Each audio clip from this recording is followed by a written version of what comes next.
Nasi goreng tapi nggak digoreng, cek. Cuma pakai rice cooker aja tapi hasilnya sama enaknya. Siapkan 2 cup beras lalu cuci bersih. Bumbuin pakai kecap asin, kecap manis, saus tiram, dan juga minyak goreng. Tambahin kaldu jamur, merica, dan garam. Lalu aduk rata sampai semuanya tercampur. Beri jagung pipil di atasnya, kacang polong, wortel, dan juga chicken luncheon. Kalau udah tambahkan 2 cup air, cupnya yang untuk menakar beras tadi ya. Lalu masak dengan rice cooker Mito R7. Masak seperti masak nasi biasa aja. Dan wangi banget dong waktu udah mateng. Nah ini tinggal diaduk-aduk aja semuanya supaya tercampur rata antara nasi dan isinya. Beneran rasanya mirip banget sama nasi goreng. Langsung aja aku sajikan. Dan aku tambahin telur mata sapi. Selamat mencoba resepnya ya. Mac and cheese pakai Cheetos. Let's go. Hari ini tuh aku pengen banget bikin mac and cheese pakai Cheetos. Pertama-tama ya kita beli dulu lah ya Cheetosnya, masa nyolong. Nah udah kayak gitu langsung aja kita rebus makaroninya biar dia al dente. Terus udah kayak gitu ini karena aku suka banget sama bawang bombay, jadinya aku tambahin banyak banget bawang bombay. Nah udah kayak gitu biar makin creamy. Ini aku pengen pakai susu full cream, murah guys, 6 ribuan aja. Terus udah kayak gitu langsung aja kita semprotin ya. Nah udah kayak gitu langsung aja kita buka coklatos. Kok coklatos anjir Cheetos. Nah udah kayak gitu langsung aja kita aduk-aduk kayak gini. Pokoknya sampai dia itu mengental lah gitu kan. Terus di sini aku tambahin makaroninya yang udah tadi kita rebus. Lalu kita aduk-aduk aja bentaran, jangan lupa ditambahin bumbu karena dia itu kayak apa ya, kayak makanan kurang garam gitu. Nah by the way, ini aku pakai pan dari stand cookware. Nah udah kayak gitu langsung aja kita aduk-aduk semuanya. Ini aku juga tambahin oregano dan ternyata ini wangi banget guys. Dan rasanya seperti Wonder Woman, enak.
Oke, kita buat aja rujak bon cabe yang sempat viral. Karena di rumahku nggak dapat mangga, jadi kita mau beli mangga dulu. Belinya tuh nggak banyak, cuma sekilo aja. Pertama, kupas mangganya. Ternyata mangga yang aku beli ini bukan mangga muda. Jadi ini tuh mangga setengah asam, setengah manis gitu loh. Next, tambahin gula pasir biar makin manis kayak aku, nggak ada yang canda. Masukin garam sama bon cabe. Karena 1 bungkus bon cabe itu aku rasa kurang, jadi aku tambahin lagi. Ini yang level 30 bun. Terakhir tinggal dikocok-kocok. BTW yang dikocok mangganya ya, bukan yang lain. Dan pas dibuka, gils. Ini aku lihat mangga kayak gini ngiler banget, nggak tahu kenapa. Jujur aku penasaran banget sama rasanya dan ternyata untungnya aku pakai mangga yang setengah asam setengah manis, jadi rasanya tuh pas, nggak begitu kecut. Nggak kebayang sih kalau ini pakai mangga muda yang bener-bener asam. Rasanya tuh enak kok, tapi jauh lebih enakan rujak gula pasir, rujak gula Bali, atau nggak rujak kuah pindang. Mungkin karena kurang terasi jadi kurang nampol gitu loh bun. Karena tadi aku sok ngide ngisiin bon cabe level 32 bungkus, abis ini aku kepedesan terus perutku krius-krius. Jadi jangan sok ngide kayak aku ya bun.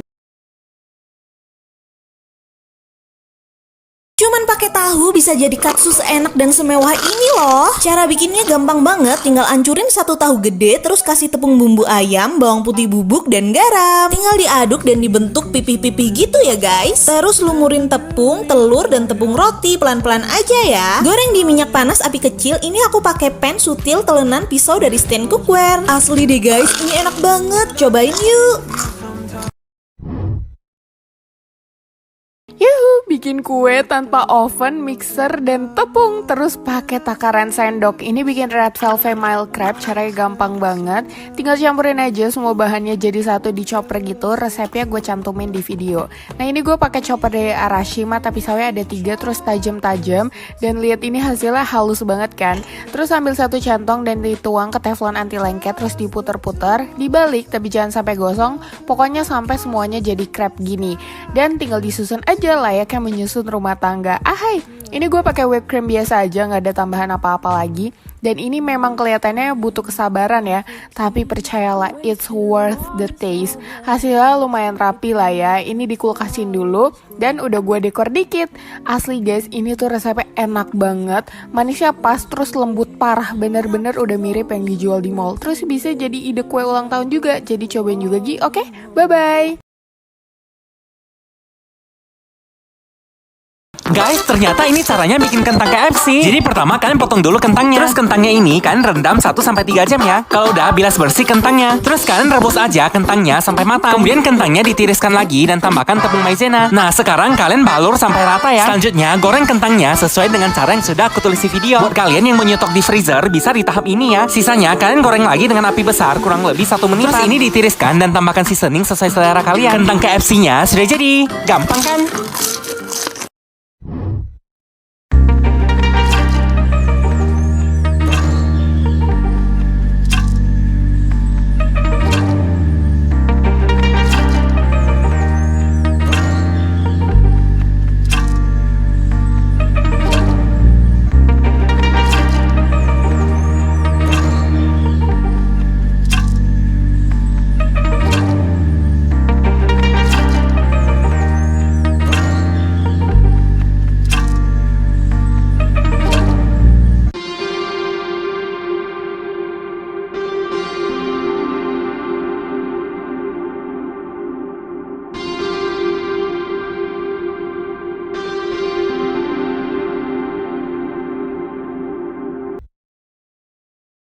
This is how to make cimol goreng keju Nanti meledak, saudara-saudara. crunchy at the outside and melted inside. Water, garlic, scallion, tapioca flour. Give them stir. Salt, chicken butter, another stir. Okay, that's enough. You have to mix the ingredients till it becomes a solid dough like this. Add cheese, gulung-gulung, goreng-goreng. Remember, low heat. It takes around 5 minutes to fry the cimol. Then here we go. Your crispy, crunchy, kopongi, bla bla bla ngopi set bro. Ada gak sih kayak aku, kayak satu hari tuh nggak makan yang manis tuh kayak aneh gitu lidah. Terus hari ini aku bikin yang manis-manis, cemilan gitu. Ini pertama kuning telur sama gula diaduk. Nah kalau udah rata, masukin tepung maizena, aduk-aduk lagi. Terus masukin susu full cream. Aduk-aduk lagi sampai rata. Nah kalau udah rata, masukin vanili bubuk. Terus aduk-aduk lagi. Habis itu kita masukin mentega. Aduk-aduk lagi sampai rata. Oh iya, by the way aku pakai paketan Cosmopan dari stand cookware. Nah kalau mentega udah cair, masukin keju slice. Aduk-aduk sampai ada yang ngebeletuk gitu. Tuh, beletuk-beletuk. Nah kalau udah masukin ke wadah. Terus adonannya aku bekuin sekitar 2 jaman. Di kulkas ya dibekuinnya. Nah kalau udah tinggal dipotong-potong aja. Ini kayak sugor tapi bukan sugor. Terus tinggal kita goreng. Teganya diolesi aja ya. Habis itu udah deh. Ini pas dimakan lumer gitu loh.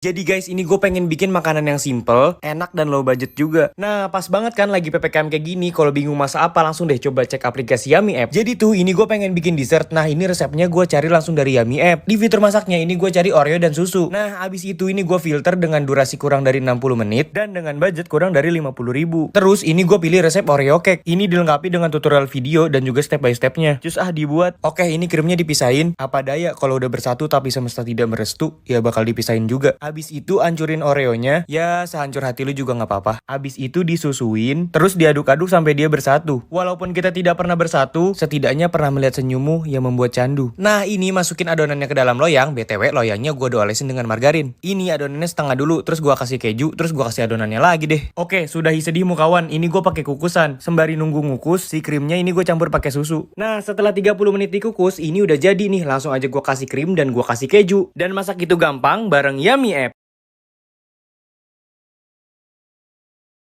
Gak tau kenapa gue pengen bikin makanan dari buah tersopan di dunia. Kalau bahasa Indonesianya mah mangga a. Dan kalau bahasa Inggrisnya mah monggo mas. Nah ini gue potong korek. Ya bukan korek itu juga sih. Oke lanjut. Ini udah ada mozzarella. Sunat-sunat dulu mozzarellanya. Terus ini udah ada bawang merah, bawang putih, cabai rawit merah, terasi yang udah dibakar. Nah di sini gue pakai kaldu bubuk dari Lemonilo. Yang pasti rasa khasnya tuh lezat banget. Ada jamur, daging sapi dan ayam. Terus juga bikin masakan jadi gurih dan kaya rasa. Nah ini gue pakainya kaldu jamur. BTW ini tuh kaldunya nikmat banget dan praktis. Terus juga dibuat dengan kaldu dan rempah pilihan. BTW BTW itu ulek aja sampai halus. Lanjut, ini gue manasin minyak kelapa. BTW minyak kelapanya juga dari Lemonilo. Terus mangganya gue masukin, aduk sampai dia bersatu. Gak kayak kita ya yang tidak bersatu. Mengerti bahwa semesta tidak merestu. Nah, ini gue siapin kulit lumpia, gue taruh sambal mangganya, terus gue tambahin mozzarella. Habis itu lipat, bukan melipat jarak ataupun rindu yang telah tiada terenggut oleh waktu. Nah, ini gue kasih cairan tepung terigu biar dia nempel. Terus dironggeng, jangan lupa dibolak-balik. Dah lah, capek dibilanginnya, dikata jangan mau diajak balik. Nah, kalau udah matang diangkut. Loh, kok saya jadi marah-marah? Jadi deh risol sambal mangga mozzarella. Pas dicoba, taste-nya bener-bener enak banget.